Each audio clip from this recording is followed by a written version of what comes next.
Hey guys, welcome back to another sports stuff video. Today we're talking about the Dallas Cowboys and their offseason plan for how I would fix their team. So if you guys do enjoy, please leave a like, comment, and subscribe. Hit the notification bell to be notified when I post next. Go on the link tree down below. Follow me on everything, especially on TikTok. I've been posting pretty consistently on there. Let's get into this video. So obviously they hired Martin Schottenheimer. I believe it's oh boy, I'm forgetting on his name. I already forgot his name.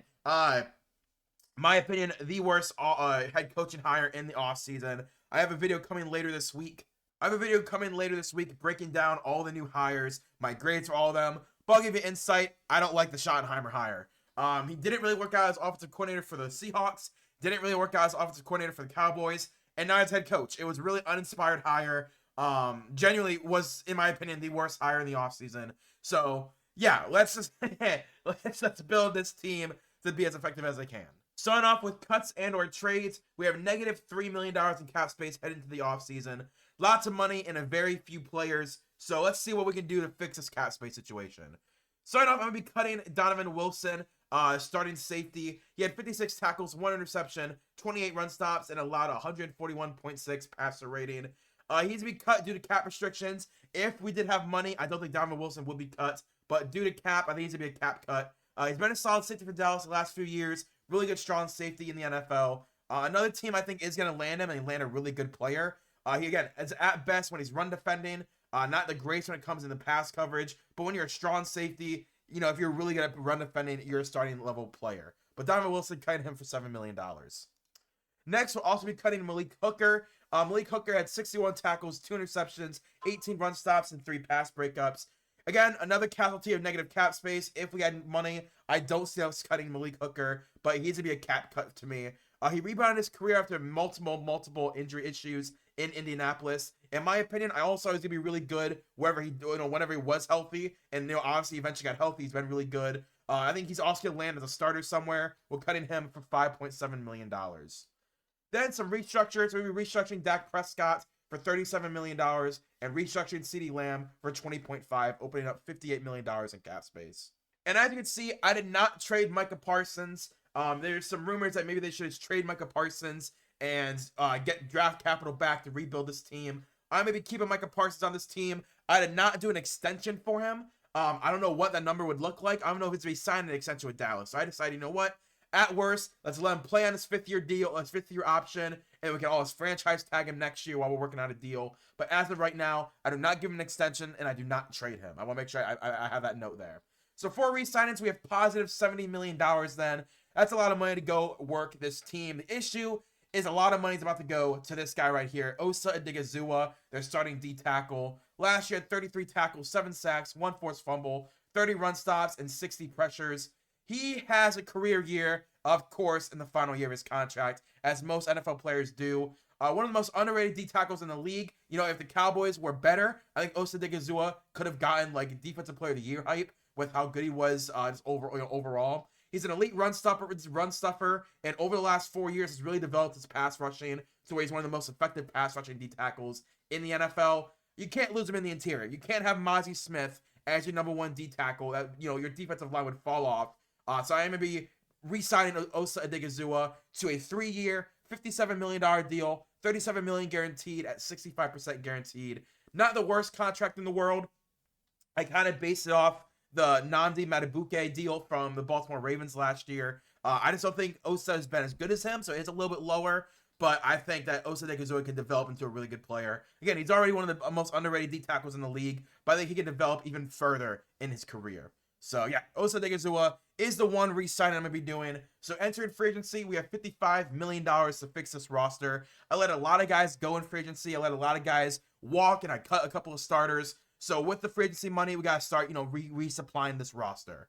First off, I'm going for Jalen Jones. So, Jalen Jones, the cornerback from the Bears last year, had 8 tackles and 2 pass breakups. He was signed as an undrafted free agent in 2022 by Chicago. He has lasted all 3 years of his UDFA contract. And honestly, Matt Eberflus saw something in him that he liked, and now Matt Eberflus is the defensive coordinator of the Cowboys. So I think Jalen Jones could be one of those fringe roster guys for Chicago that ends up playing a bigger role in Dallas, especially because we also let Jordan Lewis walk. So right now it's just Deron Bland, Trayvon Diggs. I think Jalen Jones can easily earn minutes in a Matt Eberflus defense in Dallas. He retained all 3 years of his NFL career so far, as I said earlier. I see the idea of him following the coach that signed him. I think not many guys in the NFL get chances outside their initial team. So I think Jalen Jones has a unique opportunity. Go to Dallas, where Matt Eberflus, your former defensive coordinator, head coach, is now the DC of Chicago, of Dallas. And you can play for a starting role, right? You're in training camp. You can try and play for a starting role, and then next offseason go get some more money. Or you just stay on the roster and you have an NFL job. So 1 year, $2 million fully guaranteed for a low risk, high reward kind of player. At worst, you secure a cornerback position. At best, you find yourself a new starter for only $2 million. Next, I'm going to be signing Richie Grant, the safety from Atlanta. He had 10 tackles, 3 run stops, and 1 pass breakup this last year. He's a younger safety with starting experience. It was very hard to find in the market. Former second-round pick. So again, highly touted coming out of college. He's been out of rotation since last year. And this year, when you have Jesse Bates and Justin Simmons, Richard Grant is not beating those two guys out when it comes to that. They are very good, experienced veterans. So Richard Grant just got played out by veterans. I think he can get a second chance in Dallas. Again, he can come in and fight for a starting job day one, and more than likely will win that starting job and re-get his stock back in next year's free agency. 1 year, $2 million. I think that's a really good deal for him. Then we'll be signing Denzel Perriman, redoing what they did with Eric Kendricks, just with another linebacker. He had 42 tackles, 1 sack, 24 run stops, and allowed a 98 passer rating. He was a solid rotation linebacker for Los Angeles last year. He's been bouncing around the league. Whenever I think of Denzel Perriman, I also give him with his Raiders tenure. So I think he does replace Eric Kendricks at middle linebacker. Eberflus runs a 4-3.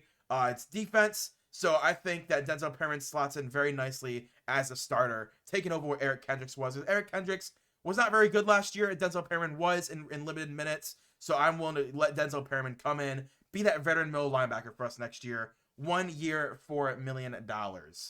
Next, we have Patrick McCarry, an offensive lineman from the Ravens. 60 PFF, 70 pass blocking, 58 run blocking. He did have 14 penalties last year. He's one of the most penalized offensive linemen in the league, but he only allowed 1 sack. So I think you can get for relatively cheap due to his penalty issue.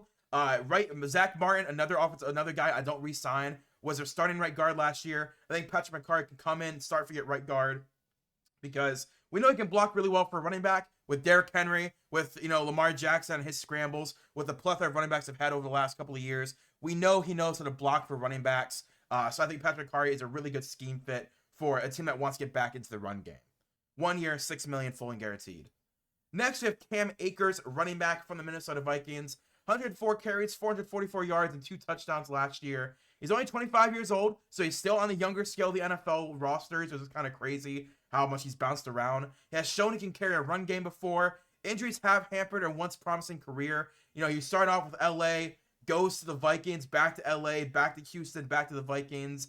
So I think if I'm the Dallas Cowboys, I could sign Cam Akers and draft a rookie. So I give Cam Akers a 2-year, $7 million deal, only $4 million guaranteed. It's about 64% guaranteed. Not awful for a guy that, you can take a really good shot on and see if he can, kind of rebound his career. Or he's just a solid backup and you can have a rookie start. But, win-win no matter what. Finally, I'm going to be signing Deontay Johnson to replace Brandon Cooks this season. He had 33 receptions, 375 yards, and 3 touchdowns. Deontay Johnson had an interesting season, right? He bounced from team to team. In my opinion, I still think he is a very good wide receiver. And going to Dallas, he would land in a spot where wide receiver 2 is very desperate. So I think Deontay Johnson needs to rebound his value. Go to Dallas, where wide receiver 2 is an open book. Yeah, CeeDee Lamb, who's going to get a lot of attention. Deontay Johnson could thrive in that kind of a role. And again, rebuild his value, rebuild his PR for next offseason. He's still pretty young. I think he's only 27, 28 right now. So he's still looking for that final big deal contract in the middle of his prime. So, Deontay Johnson, 1 year, $7 million. Come over to Dallas, be the wide receiver 2. I think that's very good value. And again, you can tell him, hey, we believe in you. If you want to sign longer term after the season, we're down. But, let's give this 1 year deal to figure out what we're going to do. Going into the draft, you have $37 million in money. So whether you want to, instead of go Patrick McCarry, you could re-sign Zach Martin. You can go get another safety, go get another corner. Maybe you re-sign DeMarcus Lawrence, whatever you feel like you want to do. I think $37 million is a good number to enter the draft with. Because you fix some of the roster holes with 1 year, 2 year starters and guys low risk, high reward kind of dude. So draft $37 million. let's go into it, hoping to get some starters. And in my opinion, we do. With the Dallas Cowboys at number 12, I got Benjamin Morrison, the cornerback from Notre Dame. Morrison is a true lockdown number 1 corner. Great press man coverage. Trevon Diggs hasn't really recovered since his ACL injury. He's still not the same guy. So you can get an elite outside corner that can pair next to him. The issue, Benjamin Morrison is also coming off a season-ending injury himself. So I don't remember what the injury was. I don't know if it was an ACL, an Achilles, or a broken foot or something. But I wonder what his rehab is looking like. Do they think he'll be back at full strength by training camp?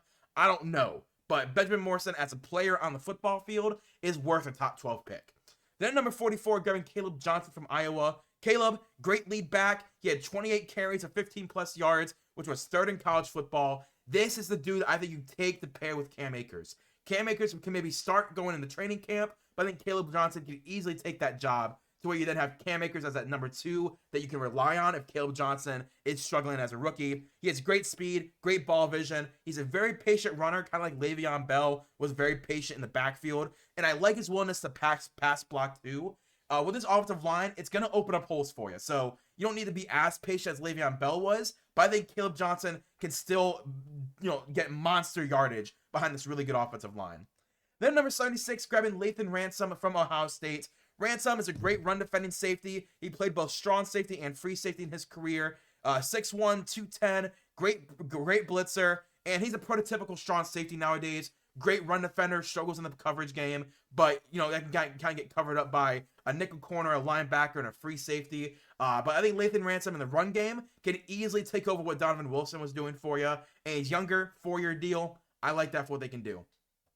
No 4th round pick. So at 150, CJ West from Indiana is one of my favorite D tackles in this class, especially in day 3.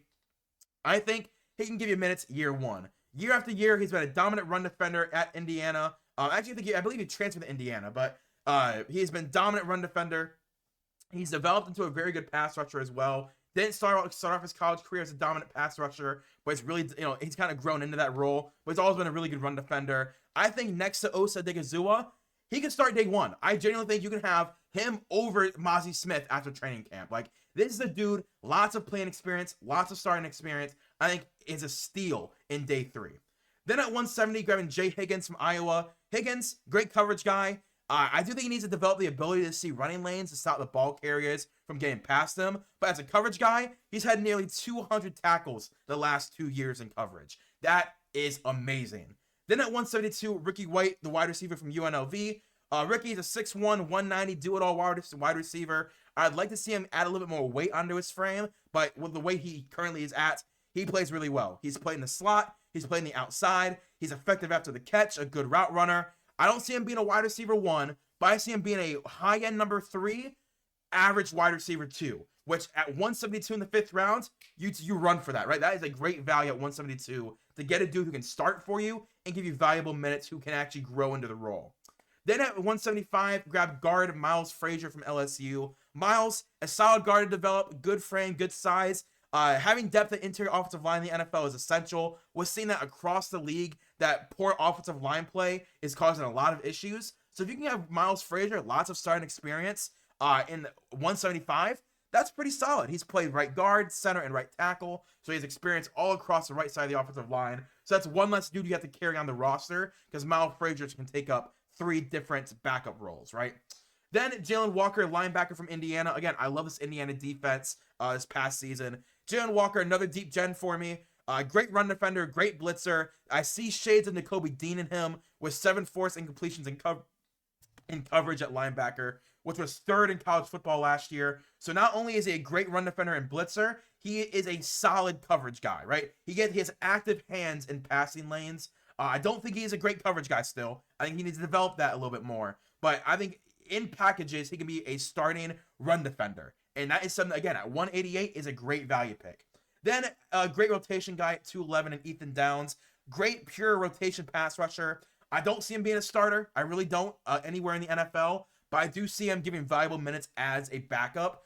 With losing DeMarcus Lawrence, I think he can take some of those snaps. Give him, 10, 12 snaps a game. I think he'd easily get a couple of TFLs and a sack every game or two. But yeah, gave me a C+. I don't necessarily agree with that. Again, I'm high on CJ West, So at 150, to me, is a steal. I am high on Miles Frazier and Jalen Walker. Those are steals in my opinion. And then Benjamin Morrison is taking a shot on a dude coming off an injury. Caleb Johnson, again, at the top of the second round. Everyone kind of agrees to where he's going to go. And then Lathan Ransom can start for you day one. And in free agency, you bring in a bunch of guys on 1-2 year deals to try and maximize this window while also building for the future and not putting too much money in 3, 4, 5 years from now. So if you guys enjoy, please like, comment, subscribe. Let me know in the comments down below what you would do different if you were the Dallas Cowboys and you were going through this offseason plan. Let me know down below. I'll see you guys later. Peace and bye.